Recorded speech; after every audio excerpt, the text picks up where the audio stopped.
Prince Harry thought this would be a conversation. Alastair Campbell thought it would be an examination. No shouting, no insults, just one question after another until there was nowhere left to hide. The studio was quieter than Prince Harry had expected. No audience, no applause cues, no friendly chatter to soften the edges, just 2 microphones, a low wooden table, and the faint hum of studio lights. The kind of room where words didn't echo but stuck. Harry adjusted his jacket as he took his seat, glancing briefly at the glass of water beside him. He'd done dozens of interviews like this, podcasts, long-form conversations, spaces where he could finally tell his truth. Across from him sat Alastair Campbell, relaxed, almost casual. One hand rested near his notes, the other lightly touching the microphone stand. He wasn't smiling, but he wasn't frowning either. His expression suggested patience, the dangerous kind. "Thank you for doing this," Campbell began calmly. "I know you don't always feel the media gives you a fair hearing." Harry nodded, visibly easing. "That's an understatement," he replied. "But conversations like this matter." Campbell inclined his head. "They do, especially when influence and responsibility are involved." Harry didn't catch it. Not yet. The opening minutes felt familiar, safe even. Campbell asked about Harry's life in California, about stepping away from royal duties, about the pressure of growing up in the public eye. Harry spoke smoothly, confidently. He talked about trauma, about tabloid cruelty, about the suffocating weight of expectation.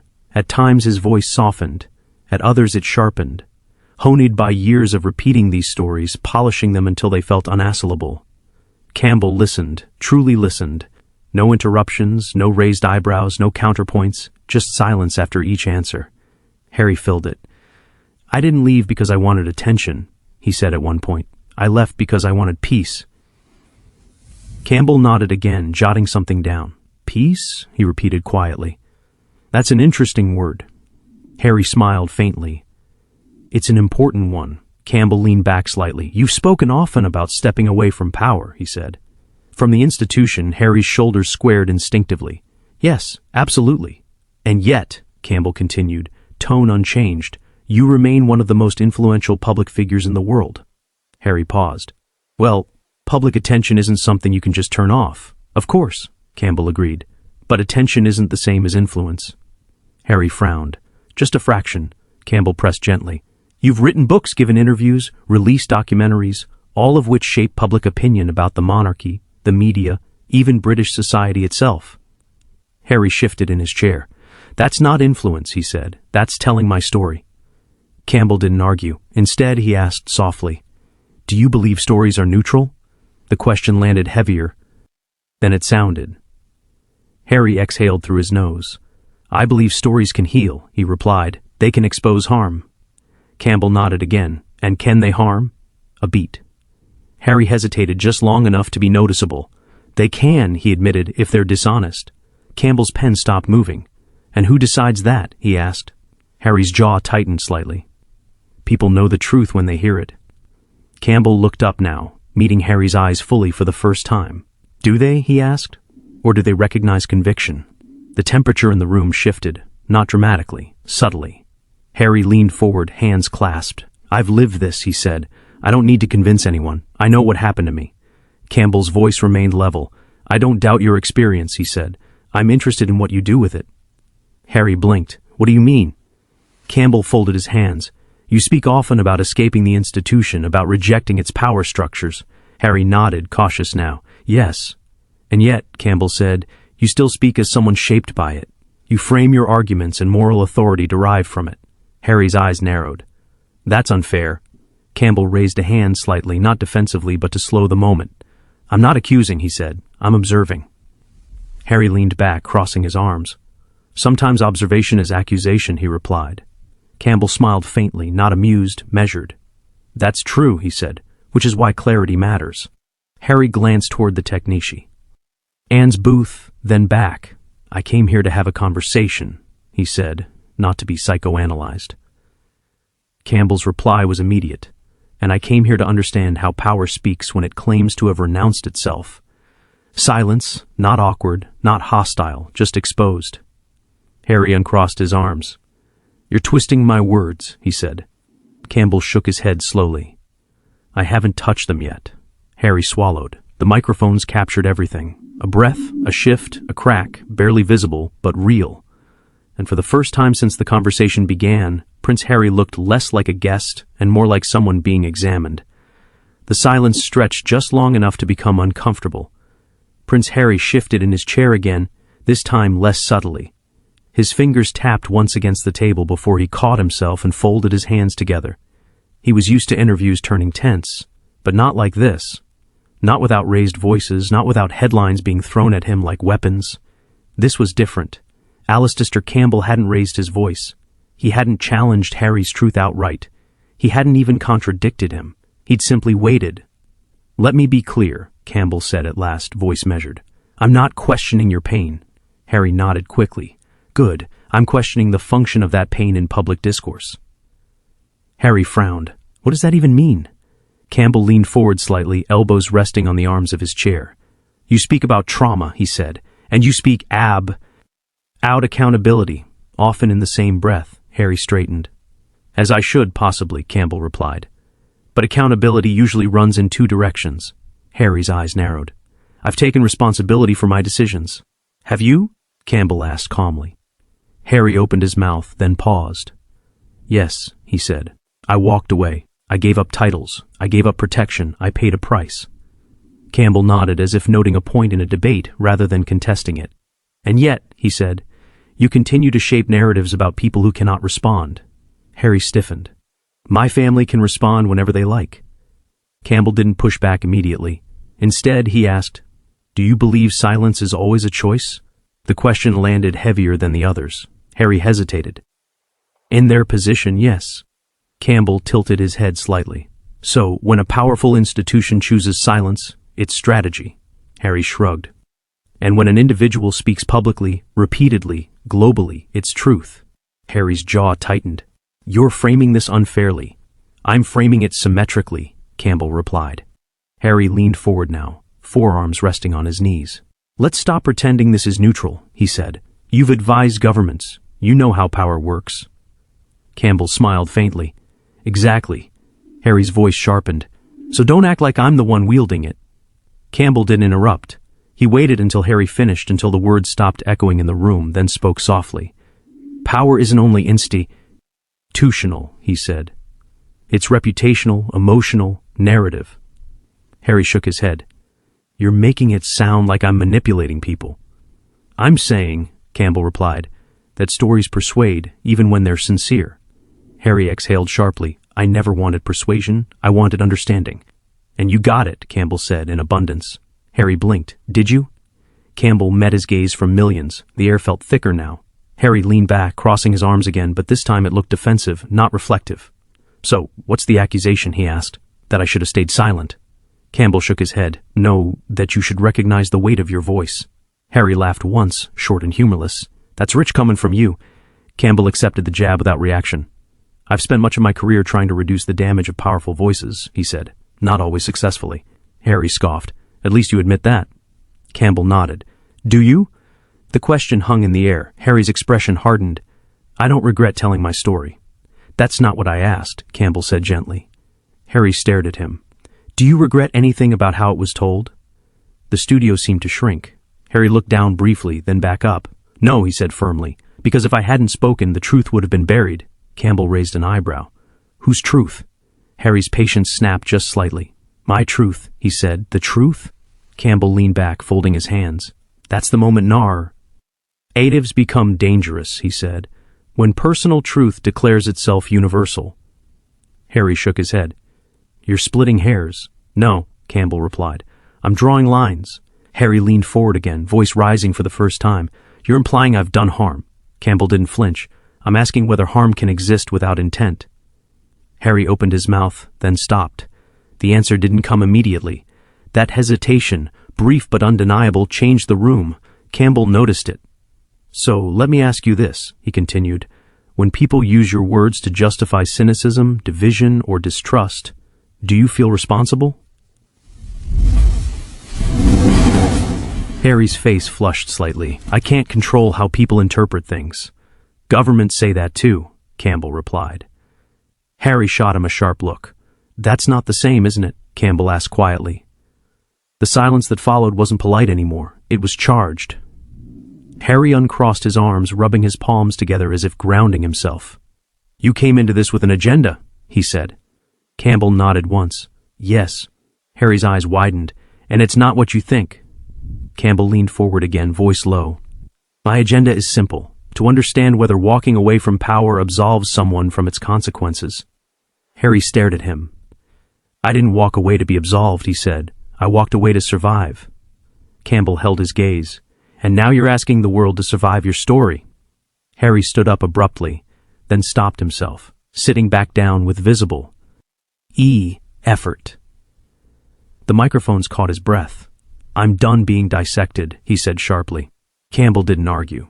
Instead, he asked one final question, quiet, precise, almost gentle. "Then why do you keep coming back?" Harry froze, not angry, not defensive, just still. And for the first time since the conversation began, he didn't answer at all. The silence after Campbell's question didn't break naturally. It fractured. Prince Harry shifted again, this time standing halfway before sitting back down, as if his body had moved before his mind could catch up. His jaw clenched. He looked past the camera for a brief second toward the producer's desk, the studio lights, anything that wasn't the man across from him. "Because people keep asking," Harry said finally. His voice was steady, but the muscles in his neck betrayed him. Campbell nodded slowly. "Do they?" he asked. "Or do you keep answering?" Harry exhaled sharply through his nose. "That's unfair." Campbell raised a hand, not defensively, but to slow the pace. "No accusations," he said. "Just sequence." Harry leaned forward again, this time gripping the edge of the table. "You're turning this into something it's not," he said. "This was supposed to be a conversation." "It is," Campbell replied. "Conversations become uncomfortable when they stop flattering us." Harry's eyes flashed. "So, you think I came here to be flattered?" "I think," Campbell said carefully, "you came here expecting empathy." Harry laughed, a tight, brittle sound, and I got cross-examination." Campbell didn't smile. "You got clarity," he said. "That's often mistaken for hostility." Harry shook his head. "You're doing what the media always does," he snapped, reframing, undermining. Campbell leaned in, his tone still controlled, but firmer now. "No, the media amplifies. I'm asking you to own the amplification." Harry's voice rose. "I don't control the press, but you choose the platforms," Campbell replied. "And you choose the timing." Harry slammed his palm lightly against the table. "Just once, but enough. You have no idea what it's like," he said. "Growing up inside that system, being watched, controlled." Campbell met his gaze. "I know what it's like to watch systems implode," he said. "Often because those inside them confuse exposure with resolution." Harry scoffed. "So now you're saying I made things worse." Campbell didn't dodge it this time. "I'm saying some wounds heal privately," he said. "Others fester when they're turned into spectacle." Harry's face hardened completely. "My life is not a spectacle." Campbell held his stare. "Then why does it require an audience?" The words landed like a slap. Harry pushed his chair back slightly. "This is exactly why people don't trust commentators like you," he said. "You sit outside judging." Campbell's voice sharpened for the first time, "and you sit inside a global platform insisting you're powerless." Harry's eyes widened. "That's not what I said. It's what you imply," Campbell replied. "Victimhood and authority are not sides, Harry. They can coexist." Harry stood up fully now. "This is crossing a line," he said. Campbell didn't move. "Which line?" he asked. "The personal one or the public one?" Harry pointed toward the camera. "This ends now." Campbell glanced briefly at the producer, then back at Harry. "Before you go," he said calmly, "answer one thing." Harry hesitated, hands still resting on the chair. "You've asked enough. Just one," Campbell said, "and not for me." Harry's shoulders tensed. "For the people watching," Campbell continued, "if telling your story has become painful, why not stop telling it?" Harry turned back, eyes blazing. "Because silence protects the powerful," he said. Campbell nodded. "And speech protects the speaker." Harry opened his mouth to respond, but Campbell continued, pressing gently but decisively. "So, which one are you protecting now?" The studio felt unbearably quiet. Harry's face flushed. His breathing was audible in the microphone. "That's it," he said. "You don't get to define my motives." "I didn't," Campbell replied. "I asked you to." Harry shook his head, backing away from the table. "This was a setup," he said. "You invited me here to tear me apart." Campbell remained seated. "No," he said.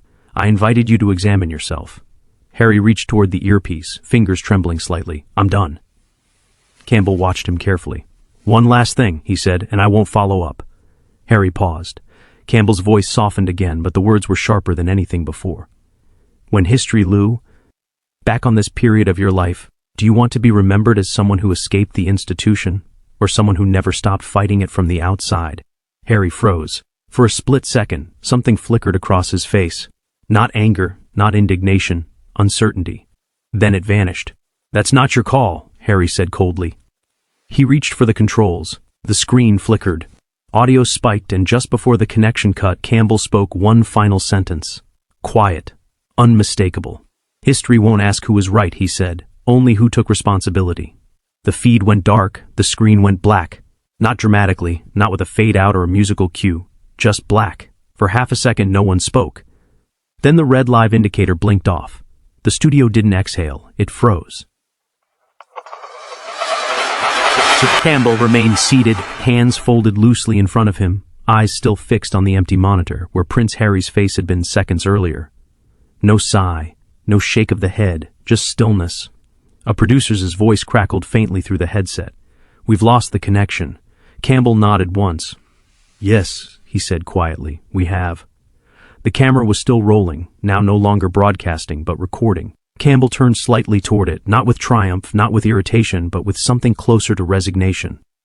That, he said, choosing each word carefully, is what disengagement looks like when conversation becomes accountability. He paused. No insults were exchanged, he continued. No shouting, no ambush. Another pause. Just a question that couldn't be controlled. He leaned back in his chair. We'll leave it there. The producer cut the feed.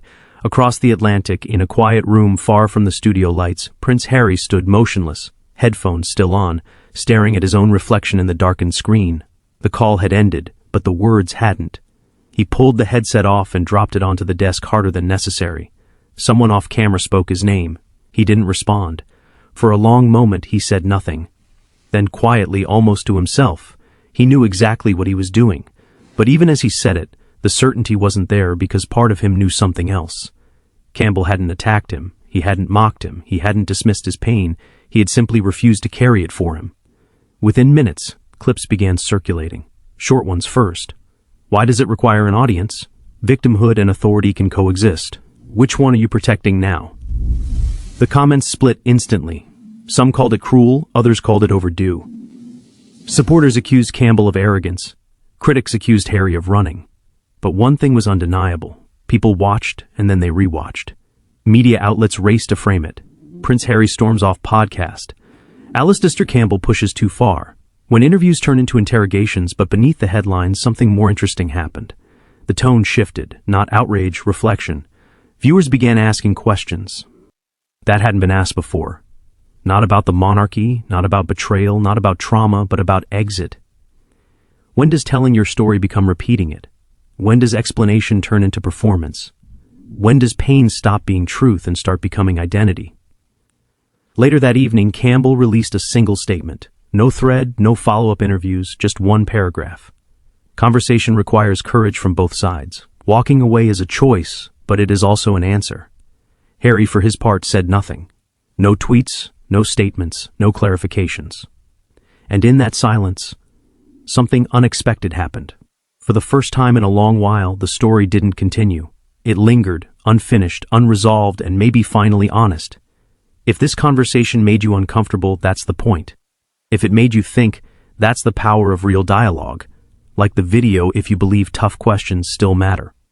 Subscribe for more stories where silence speaks louder than words, because sometimes the moment someone walks away is when the real story begins.